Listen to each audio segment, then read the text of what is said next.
హబక్కూకు 3వ అధ్యాయము. ప్రవక్తయగు హబక్కూకు చేసిన ప్రార్థన. వాద్యములతో పాడదగినది. యెహోవా, నిన్ను గూర్చిన వార్త విని నేను భయపడుచున్నాను. యెహోవా, సంవత్సరములు జరుగుచుండగా నీ కార్యము నూతనపరచుము. సంవత్సరములు జరుగుచుండగా దానిని తెలియజేయుము. కోపించుచునే వాత్సల్యమును జ్ఞాపకమునకు తెచ్చుకొనుము. దేవుడు తేమానులో నుండి బయలుదేరుచున్నాడు. పరిశుద్ధ దేవుడు పారానులో నుండి వేంచేయుచున్నాడు.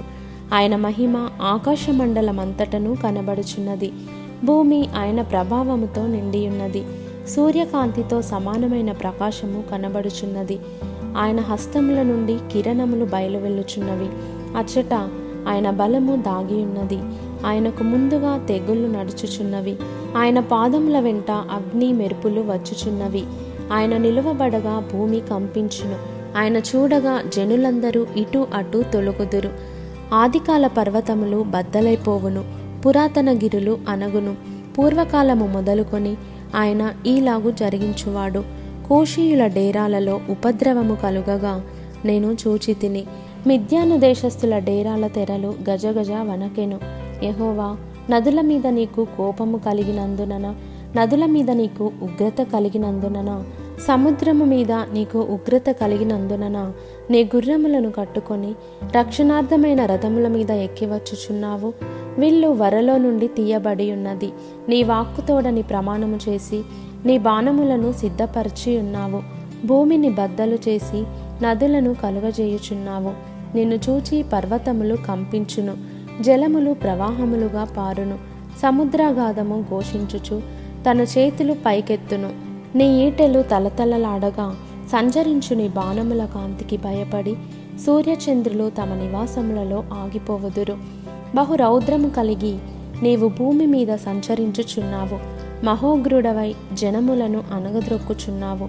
నీ జనులను రక్షించుటకు నీవు బయలుదేరుచున్నావు. నీవు నియమించిన అభిషిక్తుని రక్షించుటకు బయలుదేరుచున్నావు. దుష్టుల కుటుంబీకులలో ప్రధానుడొకడుండకుండా వారి తలను మెడను ఖండించి వారిని నిర్మూలము చేయుచున్నావు. బీదలను రహస్యముగా మృంగివేయవలెనని ఉప్పొంగుచు నన్ను పొడి చేయుటకై తుపాను వలె వచ్చు యోధుల తలలలో రాజు యొక్క ఈటలను నాటుచున్నావు. నీవు సముద్రమును త్రొక్కుచు సంచరించుచు నున్నావు. నీ గుర్రములు మహాసముద్ర జలరాశులను త్రొక్కును.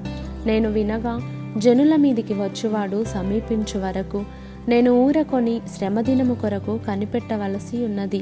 నా అంతరంగము కలవరపడుచున్నది. ఆ శబ్దమునకు నా పెదవులు కదలుచున్నవి. నా ఎముకలు కుళ్ళిపోవుచున్నవి. నా కాళ్ళు వణకుచున్నవి.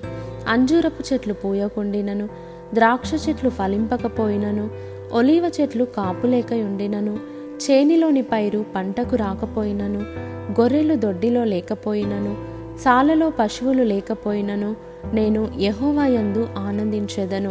నా రక్షణకర్త అయిన నా దేవుని యందు నేను సంతోషించెదను. ప్రభువగు యెహోవాయే నాకు బలము. ఆయన నా కాళ్ళను లేడి కాళ్ళ వలె చేయును. ఉన్నత స్థలముల మీద ఆయన నన్ను నడవ చేయును.